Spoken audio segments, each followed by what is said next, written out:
அவர் ஒன்றும் பயந்துக்கிட்டு ஆட்சி நடத்தலையே. அவர் பயந்துட்டு ஆட்சி நடத்திருந்தா விஜயகாந்தோட தேமுதிக கிட்ட போய் கேட்டிருப்பாங்க, பாமக கிட்ட போய் கேட்டிருப்பாங்க. அதெல்லாம் வேணான்னு சொல்லி தடுத்துட்டு இருக்காங்க. அவங்க பாஜகவோட எந்தெந்த கட்சியெல்லாம் ஊன்றி ஒன்றாக இருக்குதோ அவங்கள்ட்ட ஆதரவை கேட்கணும்.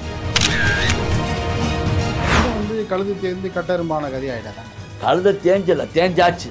இனிமேல் கட்டரும்பால ஏற்கனவே கட்டரும்பு ஆயிடுச்சு. அதில் ஒரு கால் போயிடுது. நான் ஏற்கனவே சொன்னது தான் என்ன திமுகவுடைய அழிவு காலம். இதுக்கு மேலே தட்டி நிமித்தி அண்ணா திமுகவை உயிரோட்டமாக்க முடியுமா என்று கேட்டால் முடியறதுக்கான வாய்ப்பு இல்லை. 91 தொகுதியில் டெபாசிட் இருந்துச்சுன்னா கட்சி எப்படி தூக்கி நிலைநிறுத்த முடியும்? அப்போ எடப்பாடியை மக்கள் ஏற்றுக்கொள்ள வேண்டும்னு சொல்ல வேண்டும். இப்போ நீங்கள் வந்து 2 பிளவை பார்க்குறீங்க. சிவி சண்முகம் பக்கம் ஒரு குரூப்பு போச்சு, இன்னொரு குரூப் பக்கம் இவர் பக்கம் ஒரு குரூப் நிற்குது. 2 பேரும் ஃபோனே எடுக்காமல் ஒரு குரூப் இருக்கு.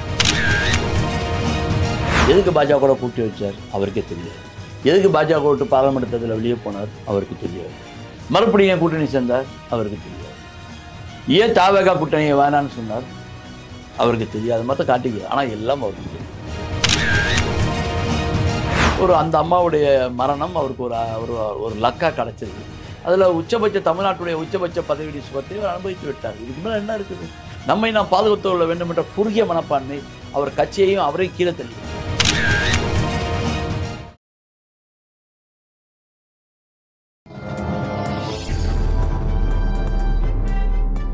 பத்திரிகை.com நேயர்களுக்கு இனிய வணக்கம்.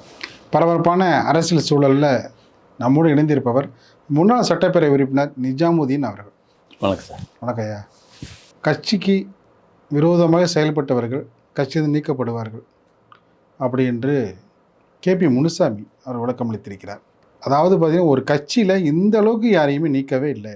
எந்த கட்சியிலையுமே 25 மேற்பட்ட மாவட்ட செயலாளர்கள், அது பொறுப்பாளர்கள், சட்டப்பேரவை உறுப்பினர்கள் என எங்கேயுமே நடக்காத ஒன்று என்று CV சண்முகம் அவர்கள் அவரும் வந்து பேசியிருக்கிறார்.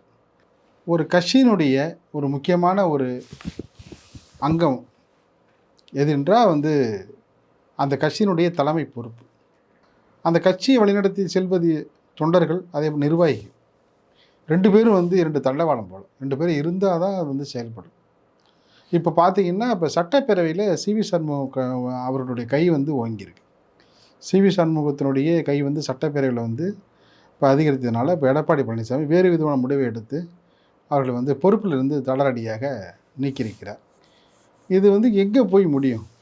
எடப்பாடி அவர்கள் இவ்வளோ பேரை நீக்கினதை பார்த்தா ஒரு கட்சியே நீக்கிட்டாருன்னு தான் சொல்லணும். ஒட்டுமொத்த கட்சியே அவ்வளோதான். அதை இவ்வளோ பேர் நீக்கிட்டா அப்புறம் கட்சியை நீக்கினாதான் அவர்கிட்ட என்ன இருக்கு? அப்புறம் இப்போ எல்லாத்தையுமே ரீப்ளேஸ்மெண்ட் பண்ண முடியுமா? இப்போ மாவட்ட செயலாளர் அதுக்கு ஒரு புதியவர்களை கொண்டு வர போகிறாரு அப்படின்னு வந்து அந்த சட்டமன்ற உறுப்பினருக்கு புதியவரை கொண்டு வர முடியுமா? அவங்க ராஜினாமா பண்ணால் தான் அவங்க பதவி போனால் தானே. மாவட்ட செயலாளர் போனால் இன்னொரு மாவட்ட செயலையும் காட்டிக்குவீங்க, அதையும் பார்ப்பாங்க. மாவட்ட செயலர் எத்தனை பேரை நிற்குவீங்க? சட்டமன்ற உறுப்பினர்களில் உங்களால் நியமிக்கப்பட்ட வேட்பாளர்கள் தான் சட்டமன்ற உறுப்பினர் வந்திருக்கிறாங்க. கிட்டத்தட்ட உங்களை விட அதிகமாக 25 சட்டமன்ற உறுப்பினர்கள் அந்த பக்கம் இருக்கிறாங்க. இன்னும் உங்கள் பக்கம் உள்ள 22லேயும் இன்னும் சில பேர் போகிறதாகவும் பேச்சு வந்துக்கிட்டு இருக்குது.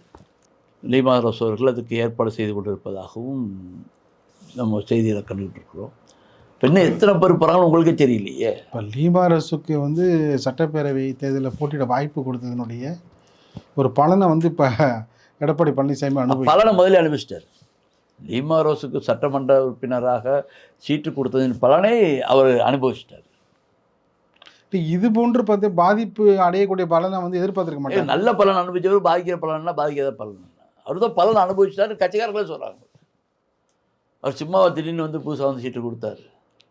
சீட்டு கொடுக்குற அளவுக்கு நான் முட்டாளா, அனுபவம் இல்லாதவரா? முதல் காரணம் யாருன்னா லீமா ரோஸ் தான். அப்படிதான் சொல்கிறாங்க. அதனால் வந்து அந்த பலனை அனுபவிச்சுட்டார். இன்னும் சில பேர் போகிறாங்கன்ட்டு. லீமா ரோஸ் வந்து பார்த்தீங்கன்னா இந்த நேரத்தில் நம்முடைய உதவி என்பது ரொம்ப அவசியம். இது இப்போ நம்ம வந்து ஆதரவு தெரிவித்தா நல்லாயிருக்கும் அப்படின்னு வந்து லீமா ரோஸ் மட்டும் இல்லை, CV சண்முகமே அதான் வந்து நிறைய பேர் அப்படி தான் செய்கிறாங்க. இது வந்து முதற்கூட்டியே முடிவு எடுத்திருக்கணும். ஏன்னா வந்து விஜய் வந்து கூட்டணிக்கு முற்பட்டார் என்ற பேச்சு மடிபட தான் செய்கிறது. அதை தெளிவாக வந்து பாஜகக்காரர்கள் பேச்சை கேட்டுக்கொண்டு எடப்பாடி மறுத்து விட்டார், அதனால தான் கட்சிக்கு இவ்வளோ பெரிய தோல்வி என்ற ஒரு நிலையை நாம் காணுகிறோம். ஏன்னா இப்போ வந்து CV சண்முகமோ அல்லது மற்றவர்களோ இந்த வேலுமணியோ இந்த முடிவை எடுக்கலைன்னா அடுத்த முடிவு என்ன பண்ண போகிறாங்க? கட்சி எங்கே நிற்கும்? விரைவில் வந்து உள்ளாட்சி தேர்தல் வருகிறது. அதைத் தொடர்ந்து பாராளுமன்ற தேர்தல் வருகிறது. அப்போது இந்த நிலைப்பாடு என்ன இருக்கும்? தொடர் தோல்வி வேறு விதமான சோர்வை ஏற்படுத்தும்ல. ஏற்கனவே தொலைத்தொடர்பு முடிஞ்சுங்க. கிட்டத்தட்ட போன பஞ்சாயத்து தேர்தல், பா பா பாராளுமன்ற தேர்தல், இப்போ சட்டமன்ற தேர்தல். கடந்த சட்டமன்ற தேர்தல்னு ஆரம்பித்து 1, 2, 3, 4 தேர்தல் முடிஞ்சாச்சு. 4லும் தோல்வி. இப்போ அதுக்கடுத்து மறுபடியும் இந்த ரிவைஸ் வருது. அந்த மறுநாள் வரும். அப்போ மறுபடியும் பஞ்சாயத்து தேர்தல், அப்புறம் பாராளுமன்ற தேர்தல், அப்புறம் மறுபடியும் சட்டமன்ற தேர்தல் வரும். உங்களோட இந்த கட்சியும் கூட்டணி இருக்க தயாரில்லை. இந்த தடவையும் கொண்டு வர கட்சியெல்லாம் வெளியே போணுச்சு. இப்போ உங்கள் கட்சி எம்எல்ஏக்கள் இன்றைக்கி அந்த இருக்கிற புதிய அரசை ஆதரித்திருக்கிறார்கள். இப்போ எம்எல்ஏக்களை நீக்குவீங்களா? 2 குழுக்களாக இங்கே செயல்படுறாங்க. 2 குழுக்களாக செயல்படுற பொழுது அதிகாரம் படைத்த சபாநாயகர் அவருடைய முடிவு சிவி சண்முகம் அவர்களுக்கு, வேலுமணி அணிகளுக்கு அதிகமாக இருக்கின்றது. சபாநாயகரை சப்போர்ட்டுன்னு சொல்ல முடியாது. இருக்கிற நிலைப்பாட்டில் நீ கொறடாவை முடிக்கிறதுக்கு அதாவது கட்சி தாவல் தடை சட்டம் இருந்தால் சட்டமன்ற உறுப்பினர்கள் கட்சி தாவல் பண்ணினால் கட்சியுடைய தலைமையிலே முடிவு. ஆனால் சட்டமன்ற குழு தலைவரை தேர்ந்தெடுப்பது சட்டமன்ற உறுப்பினருடைய முடிவு. இதில் சபாநாயகருக்கு என்ன வேலை? ஒன்றும் வேலையே கிடையாது. இப்போ ஒரு கட்சியில் 10 சட்டமன்ற உறுப்பினர்கள் தேர்வு செய்யப்பட்டிருக்கிறாங்கன்னா சட்டமன்ற குழு தலைவரை கட்சிக்காரர்கள் தேர்ந்தெடுக்க முடியாது. பீப்புள் ரெப்ரசன்ட் ஆக்டில் எம்எல்ஏக்கள் கட்சி தாவினால் கட்சி தலைமையுடைய உத்தரவை சபாநாயகர் பெற வேண்டும். அதே நேரத்தில் சட்டமன்ற உறுப்பினருக்குள் ஒரு தலைவரை தேர்ந்தெடுப்பதற்கும் துணைத் தலைவரை தேர்ந்தெடுப்பதற்கும் அந்த கட்சியுடைய சட்டமன்ற உறுப்பினர் கூடி தனக்கு தேர்ந்தெடுப்பார்கள். இப்போ உதாரணத்துக்கு இவரை உதயநிதி அவர்களை எதிர்க்கட்சி தலைவராக சட்டமன்ற குழு தலைவராக தேர்ந்தெடுத்து எதிர்க்கட்சி தலைவராக தேர்ந்தெடுக்கிறாங்க. அதுக்கு ஸ்டாலின் உத்தரவு போடலையே. சட்டமன்ற உறுப்பினர் கூட்டம் நடந்தது, அதில் தானே அவர் தேர்வு செஞ்சு வர்றாரு. அதே மாதிரி தவேகாவினுடைய முதல்வர் வேட்பாளராக அவங்க கட்சி உறுப்பினர் சேர்ந்தானே தேர்ந்தெடுக்கிறாங்க. அதானே விதி. அப்போ இங்கே இருக்கும்போது மெஜாரிட்டி ஸ்டாலின் உதயநிதி வழிகாட்டுவார். அது வேற, எல்லாருக்கும் எல்லா கட்சியாலும் வழிகாட்டுவாங்க. ஆனால் யார் தேர்ந்தெடுக்க முடியும்? சட்டமன்ற குழு என்பது சட்டமன்ற உறுப்பினர்கள் சேர்ந்தது தான் குழு. அவங்க கழுத்து போட தான் கொடுக்க முடியும். நான் தலைவர் ஆகிறேன்னு சொல்லிட்டு அந்த ஃபார்மில் இவர் கழுத்து போட முடியுமா? ஸ்டாலின் கழுத்து போட முடியுமா? எடப்பாடி சட்டமன்ற உறுப்பினராக இருக்கிறவசி கழுத்து போடலாம். அப்போது சட்டமன்ற குழு தலைவராக மெஜாரிட்டி தேர்ந்தெடுக்கணும்னு சொன்னால் ஆட்டோமேட்டிக்காக சிவி சண்முகம் வந்துட்டாருங்கும்போது சபாநாயகர் நினச்சா கூட தூக்கி போட முடியுமா? முடியாது. அப்போ கொறடா உத்தரவு மெஜாரிட்டியில் தான் வரும். விப்ரிய உத்தரவு மீறினா செய்யலாம். இங்கே விப்ரிய உத்தரவு மெஜாரிட்டி சட்டமன்ற உறுப்பினர் அங்கே இருக்கும் பொழுது அவங்க கட்சி தாவலை. அவங்க ஒரு கட்சிக்கு இது கொடுத்துருக்குறாங்க. ஆனால் இதில் கட்சி தாவல் தடை சட்டம் இதில் ஒன்றும் செய்ய முடியாது. ஏன்னா இன்னொரு கட்சியில் போய் அவங்க மெனையில் விலகில் மெஜாரிட்டி காட்டுறாங்க. அவங்க குறிப்பிட்ட உறுப்பினர் கூட நடவடிக்கை எடுத்து நிற்க வைக்கலாம். ஸோ இது ஒரு இழுப்பறியான நீதிமன்றத்துக்கு சென்று இழுத்துக்கிட்டே இருக்கும். பொதுச் செயலாளர் எங்கள் முறையில் எடப்பாடி பழனிசாமி அவர்களை என்ன செய்யலாம்? அதாவது பார்த்திங்கன்னா பொறுப்புலேருந்து விடுவிக்கலாம், கட்சியிலேருந்து கூட விடுவிக்கலாம். ஆனால் சட்டப்பேரவை கட்சி விதி இருக்குல்ல, சட்டப்பேரவை விதிகள், அந்த விதிகள் முழுக்க பார்த்திங்கன்னா யார் பெரும்பான்மை? ஒரு கட்சியில் பார்த்திங்கன்னா ஒரு 50 உறுப்பினர் இருக்காங்கன்னா 30 உறுப்பினர் யார்கிட்ட இருக்காங்களோ அவங்களுக்கு தான் முழு அதிகாரம் இல்லைங்களா? அதை நோக்கி தான் போகும். ஆமாம், அவங்க கட்சியில் தவறி வெளியே போனால் தான். இப்போ இவங்க நீக்கினாலும் ஆட்டோமேட்டிக்காக அவங்க தப்பிச்சுக்குவாங்க. அந்த சட்டமன்ற உறுப்பினர்களை கட்சித்தாவல் தடை சட்டத்தில் பாதிக்காததுக்கு முன்னாடி அவங்க பாதிக்காத அளவுக்கு ஸ்ட்ராங்காக இருக்கிறாங்க. இப்போ இவங்கள கட்சி விட்டு நீக்கிற அடிப்படை பறி போட்டு நீக்கிறேன்னு சொன்னால் அது தனி குழுவாக இயங்கி யாரை வேணாலும் ஆதரிக்கக்கூடிய நிலைமை வந்துடும். இன்னொரு கட்சியில் தான் போய் சேர முடியாது ஒழிஞ்சு நீங்கள் இவங்க நீக்கினாரா எடப்பாடி அடிப்படை பொறுப்பிலிருந்து நீக்கலாம், கட்சியிலேருந்து நீக்க முடியாது. நீக்கினா அவங்க தனிச்சு இயங்கக்கூடிய வாய்ப்பு அவங்க நீங்களே கொடுத்த மாதிரி. இந்த 5 வருடம் விஜய் நிலையான ஆட்சி அமைக்கிறதுக்கு இந்த உறுப்பினர் எண்ணிக்கை போதுமா இல்லை இன்னும் வேணுமா? போதுமே, இதுக்கு மேலே என்ன வேணும்? ஏன்னா உங்களுக்கு முக்கியமான மசோதாக்கள்லேருந்து நிறைய விஷயங்கள் சட்டம் இயற்றுவதுலேருந்து 140 போதுமா இல்லை இன்னும் ஒரு 10 எம்எல்ஏ அவசியம்? 118 போதுமானது. ஒரு சீட்டு கூட இருந்தால் போதும். அதை பற்றி ஒன்றுமே பிரச்சனை இல்லை. ஈஸியாக அரசு இயங்கி விடுமே. இல்லை, நிம்மதியாக ஒரு 5 வருஷம் நடத்துவதற்கு 144 போதுமானது தான். போதும். 144 பெரிய 92 வச்சு திமுக 2000 இல்லை, அவங்களுக்கு இப்போ காங்கிரஸும் பாட்டாளி வச்சு ஆதரவு கொடுத்தாங்க. அந்த ஆதரவு வைத்து அவர் வெளியிலேருந்து பண்ணாங்க சார். ஆமாம். அதே மாதிரி தான் இங்கே இருக்காங்க. இங்கே இவங்ககிட்ட 25 பேர் இருக்கிறாங்க. ஏற்கனவே விடுதலை சிறுத்தைகள் இருக்கிறாங்க, முஸ்லீம் லீக் இருக்கிறாங்க, 2 கம்யூனிஸ்ட் கட்சிகள் இருக்குது, இருக்கத்தான் செய்யுது. அவர் ஒன்றும் பயந்துக்கிட்டு ஆட்சி நடத்தலையே. அவர் பயந்துட்டு ஆட்சி நடத்திருந்தா விஜயகாந்தரை தேமுதிக கிட்ட போய் கேட்டிருப்பாங்க, பாமக கிட்ட போய் கேட்டிருப்பாங்க. அதெல்லாம் வேணான்னு சொல்லி தள்ளிட்டு போயிட்டாங்க. அவங்க பாஜகவோட எந்தெந்த கட்சியெல்லாம் ஊன்றி ஒன்றாக இருக்குதோ அவங்கள்ட்ட ஆதரவே கேட்கலையே. யார்கிட்ட கேட்டார்? கேட்கவே இல்லை. அவர் கேட்கக்கூடிய கொள்கை அடிப்படையில் இருக்கக்கூடியதான் தான் கேட்டாங்க. இப்போ கூட இது கூட தாவேக்கோடைய அதிமுகவுடைய இன்னொரு குரூப்பாக ஆதரிச்சவங்க கூட அவங்களா விரும்பி தான் ஆதரிச்சாலும் அவங்களும் பேச்சுவார்த்தை யாரும் டிக்ளேர் பண்ண மாட்டேங்கிறாங்க. 2 பேருமே டிக்ளேர் பண்ணல. நாங்கள் கேட்கலன்னு அவங்க மௌனமாக இருக்கிறாங்க. இவங்க நாங்கள் போய் தரேன் நாங்கள் சொல்ல அவங்க கேட்கல நாங்களாக தான் கொடுக்குறோம், நாட்டு நல்லா காப்பாற்றணும் அப்படி தான் அவங்க சொல்கிறாங்க. அதனால் அதிமுகவுடைய நான் ஏற்கனவே சொன்னது தான் அதிமுகவுடைய அழிவு காலம் இது. இதுக்கு மேலே தட்டி நிமித்தி அதிமுகவை உயிரோட்டமாக்க முடியுமா என்று கேட்டால் முடியறதுக்கான வாய்ப்பு இல்லை. ஒரு கட்சியினுடைய பிளவு அது திமுகவில் எம்ஜிஆர் அவர்களுடைய பிரிந்து சென்று அவர் இயக்க ஆரம்பித்த பொழுது நீண்ட நெடிய வரலாறு வந்து அதிமுகவுக்கு இருந்தது. திமுகவுக்கும் அந்த சோதனை வரலாறு இருந்தது. அதை கடந்து தான் அவங்க வந்து மறுபடியும் அவங்க நின்னாங்க. 89 ஆட்சி அமைக்கப்பட்டது. மறுபடியும் பார்த்திங்கன்னா திமுகவில் வைகோ அவர்கள் செங்குத்து பிளவு ஏற்படுத்துகிறார். முஸ்லீம் லீக்கில் பிளவு ஏற்பட்டுச்சு இல்லைங்களா? அப்துல் லத்தீஃப், அப்துல் சமது, அதேமாதிரி ஒவ்வொரு கட்சியிலையுமே இந்த பிளவு என்பது இப்போ மதிமுக நிலைமை என்ன? அதே போல் பார்த்தீங்கன்னா முஸ்லீம் லீக் இன்றைக்கி ஒன்றாவில்லையா? இப்போ பட்டய மக்கள் கட்சியில் இப்போ அன்புமணி ராமதாஸ் ஒரு அணியாகவும், மருத்துவர் ராமதாஸ் அவர்கள் ஒரு அணியாகவும், அங்கேயும் ஒரு பிளவு. ஒவ்வொரு காலகட்டத்திலையும் காங்கிரஸ்லேருந்து தமிழ் மாநில காங்கிரஸ் போச்சு. இன்றைக்கி காங்கிரஸோடைய பலமான ஆளுமைக்கு முன்பு இன்றைக்கி தமிழ் மாநில காங்கிரஸ் என்பது அவங்க வந்து ஒரு இடத்துல கூட வெற்றி பெற முடியும். இன்றைக்கி வரைக்கும் தமிழ்நாட்டில் காங்கிரஸ் வந்து ஒரு முக்கியமான இடத்துல இருக்குது. ஏன் விஜய்க்கு அந்த முதல் ஆதரவு மட்டும் இல்லை, அந்த ஒரு இன்றைக்கி வந்து விஜய் ஆட்சி அமைப்பதற்கான அந்த சூழலை ஏற்படுத்தி கொடுத்ததில் காங்கிரஸுடைய பங்கு மகத்தானது இல்லைங்களா? இந்த செங்குத்து பிளவு ஏற்படுத்திய இயக்கங்களை கூட மீண்டும் அவங்களுடைய அரசியல் சூழலால் யாரை எதிர்த்து வெளில போனோமோ அது போன்ற ஒரு சூழலை வந்து அதிமுக இனிமேல் நடக்காதுன்னு உறுதி கொள்ள முடியுமா? இல்லை, இப்போ இதுக்கு மேலே பிளவு பண்ணுறதுக்கு யார் இருக்கா? ஏற்கனவே சிவி சண்முக தலைமையில் ஒரு குரூப் போயிடுச்ச பிறகு இங்கே இதுக்கு மேலே பிளவு பண்ணுறதுக்கு யார் இருக்கிறாங்க? நீங்கள் அதை யோசிக்கணும். ரெண்டாவது வந்து நீங்கள் வந்து திமுக பிளவு மற்ற கட்சிகளில் அப்பா மகன் வன்னியர் முஸ்லீம் லீக் முஸ்லீம் லீக் பிள்ளைகள்லாம் வந்து கொள்கை ரீதியாக பிளவுபட்டுச்சு, மறுபடியும் சேரத்துக்கான வாய்ப்பு இருந்தது. இது அப்படி இல்லையே. இப்போ இவர் வந்து எடப்பாடி வந்து பெரிய செல்வி ஜெயலலிதா அவர்கள் மரணத்திற்கு பிறகு ஒரு சசிகலாவை பிடித்து காலில் வந்து கையில் வந்து சீட்டை வாங்கிட்டு வந்தார். இன்றைக்கி இந்த பிளவு என்பதற்கு எதிர் திசையில் யார் இருக்கிறா, உங்கள் திசையில் யார் இருக்கிறா, அதை நீங்கள் பார்க்கணும். ஏன்னா அதிமுக திமுக என்பது திமுகவுடைய ஆன்டி திமுக, அதான் அதிமுக ஏடிஎம்கே ஆன்டி திமுக என்பதுதான் இப்போ நான் கிட்டத்தட்ட ஒரு 2 வருஷமாக 3 வருஷமாக தான் பேசிகிட்டே வரேங்க.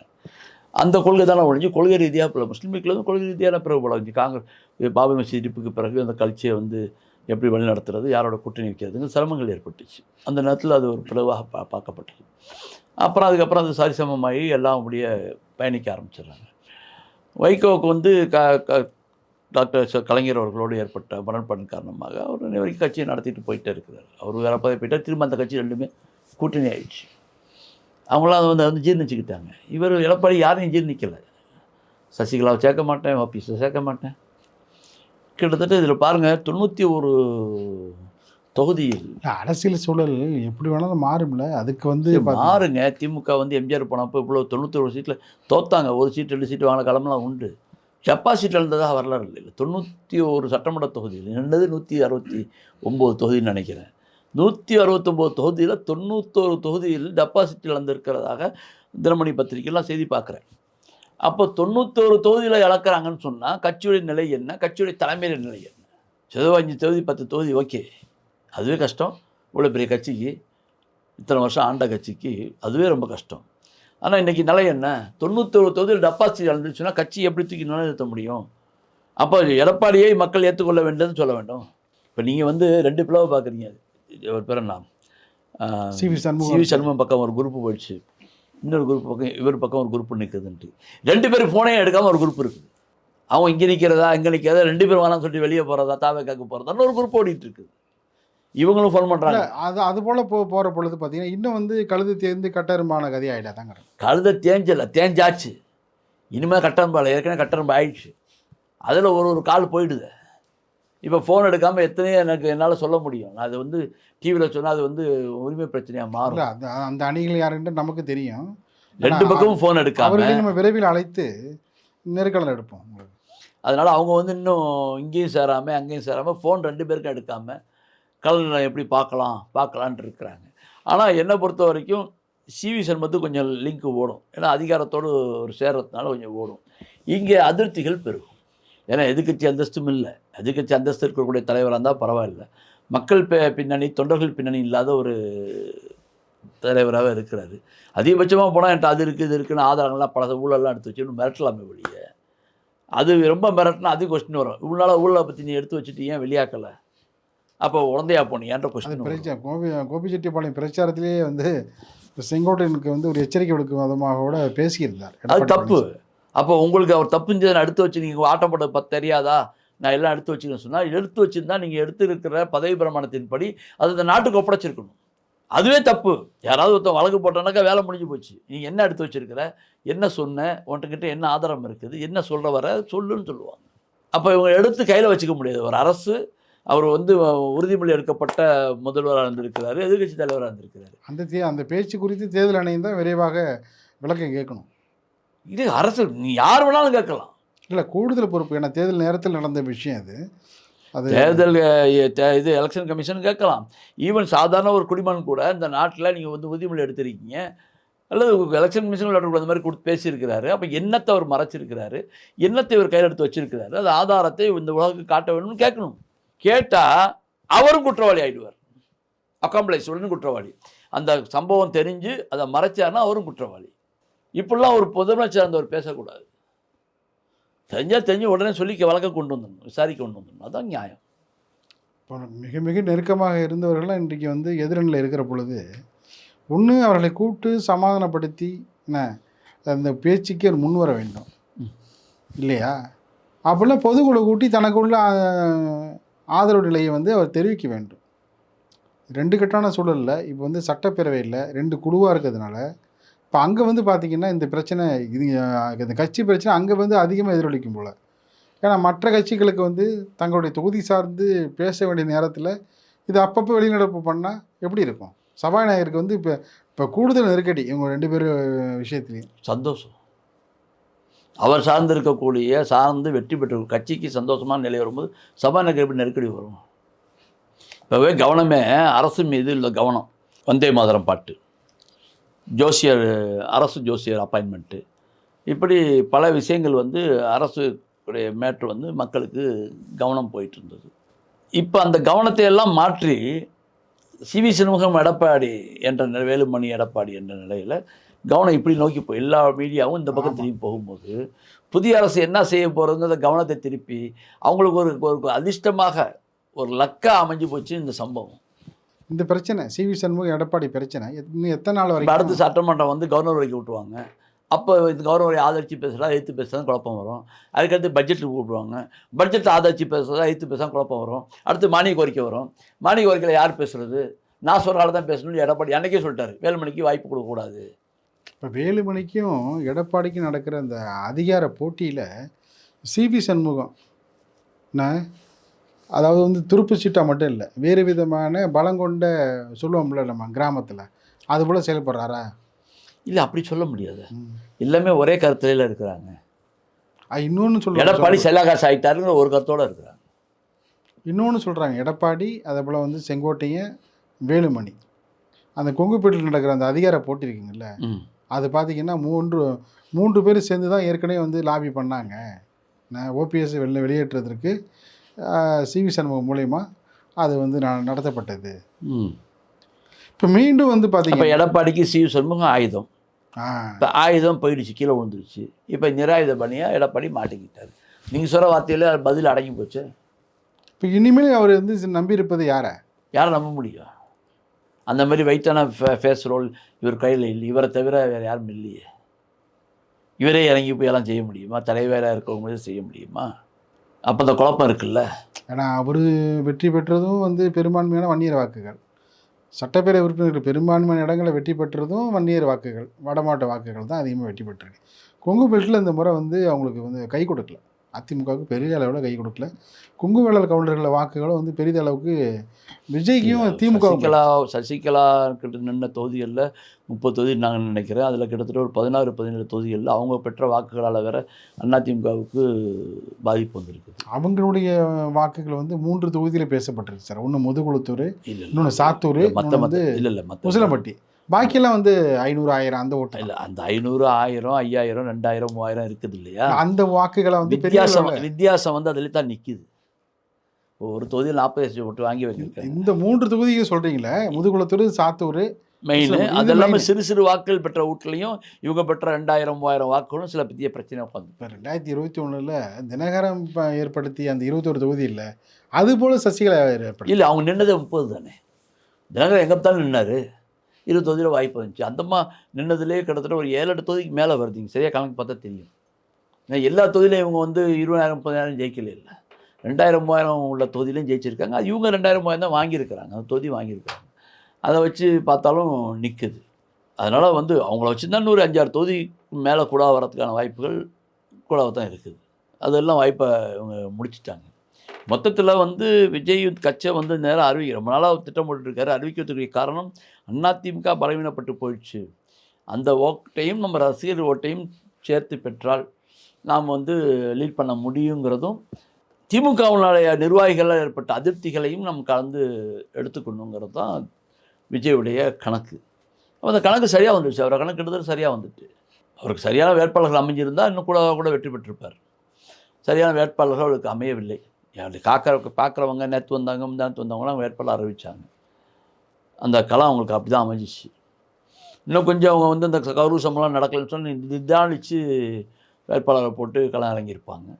அந்த கேப் வந்து கரூர் சம்பவம் கிட்டத்தட்ட 2 மாதம் அவங்களுக்கு பின்னாடி கொண்டு போயிடுச்சு. 2-3 மாதத்தை பின்னாடி கொண்டு போயிடுச்சு. அதனால் இந்த சுச்சுவேஷன் வந்துருக்கு. எடப்பாடி தனிமைப்படுத்தப்படுகிறாரா? பாக்கி எல்லாம் தனிமைப்படுத்தி பண்ணார். அவர் தான் தனிமைப்படுத்தி கொண்டார். அவரே பண்ணுறார். கட்சியை நீக்கிறார். அவர் யாரையும் நீக்கல, கட்சியே நீக்கிட்டார். அது ஒரு விதமான அதிருப்தி வந்து அதிகமாகுவதற்கு அந்த நீக்கம் என்பதை வந்து அவர் எப்பொழுது கைவிட போகிறார்? அவர் இப்போ என்ன பண்ணுவார்?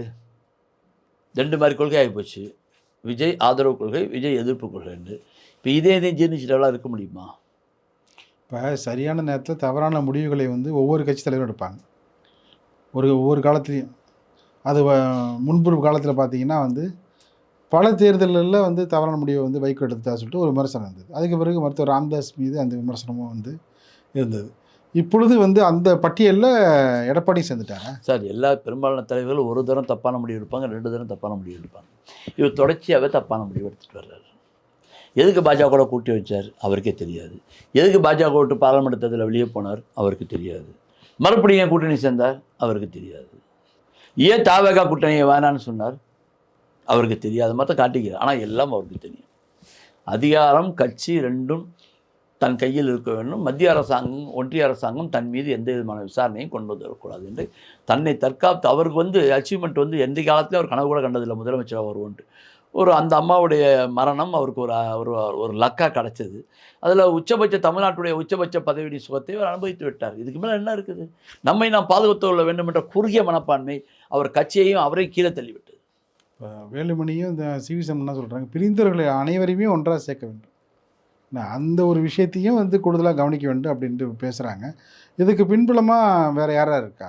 சசிகலா இருக்காங்களா? இல்லை வந்து சசிகலா இப்போ அந்த காலத்தில் இருக்கிற மாதிரி எனக்கு தெரியலை. இறந்தவர்கள்லாம் மீண்டும் கொண்டு வரேன். எல்லாம் கிட்டத்தட்ட இறந்து எல்லாம் போயிட்டாங்க. இப்போ என் கூட ஒரு 10 பேர் இருக்கிறாங்கன்னா எல்லா கட்சிக்கும் எல்லாம் போயிடறாங்க. நான் சரியாக தனியாக இருக்குன்னு எல்லாம் போயிடறாங்க. அப்படி திரும்ப யாரை வச்சு சேர்ப்பாங்க? ஓபிஎஸ்ல கூடாரம் திமுகவில் சேர்ந்தாச்சு. கொஞ்சம் பேர் தான் இருந்து வந்தாங்க, வந்துட்டாங்க, முடிஞ்சு போச்சு, காலம் முடிஞ்சு போச்சு. சசிகலாட்ட இருந்தவங்களாம் எங்கெங்கே வெளியாகி வெவ்வேறு கட்சியில் செட்டில் ஆகிட்டாங்க. அமமுக தொடங்கின இப்போ தினகரனே சசிகலா இருந்தார், அவரும் விலகி போயிட்டார். இப்போ எல்லாம் தனியாக பண்ண பிறகு மறுபடியும் கூப்பிட்டுட்டு வந்து வச்சு எல்லா தலைவரும் ஒன்று போட்டு ஒரு பாட்டிலில் போட்டால் ஒன்று கால எழுத்துக்கு தான் நிற்கும். நன்றி கொளுத்து கதை தான் நிற்கும். இப்போ ஒரு நம்ம ஜெயக்குமார் நல்லா பேசக்கூடிய நிர்வாகி, நல்ல மனுஷனாக இருந்தார். இப்போ அவருக்கும் சீனில் வேலை இல்லை, பேச்சே வரல. அவருக்கு டெபாசிட்டே போயிடுச்சு. நம்ம தோற்று போய் டெபாசிட் போய் அவர் அப்செட் ஆகி வீட்டில் உட்காந்துட்டார். இப்போ அந்த மாதிரி சூழ்நிலை நீங்கள் என்ன பண்ணுவீங்க? சென்னையில் மீண்டும் கட்சியை உருவாக்க முடியுமா? கட்சிக்கு ஊர்வலம் நடத்த முடியுமா? கட்சிக்கு மாநாடு நடத்த முடியுமா? இந்த சோதனை காலத்திலேருந்து அதிமுக எப்படி மீண்டு வருது என்பதை பொறுத்திருந்து பார்ப்போம். நிகழ்ச்சி பங்கேற்று பல கருத்துக்களை தெரிவித்தமைக்கு நெஞ்சார்ந்த நன்றி.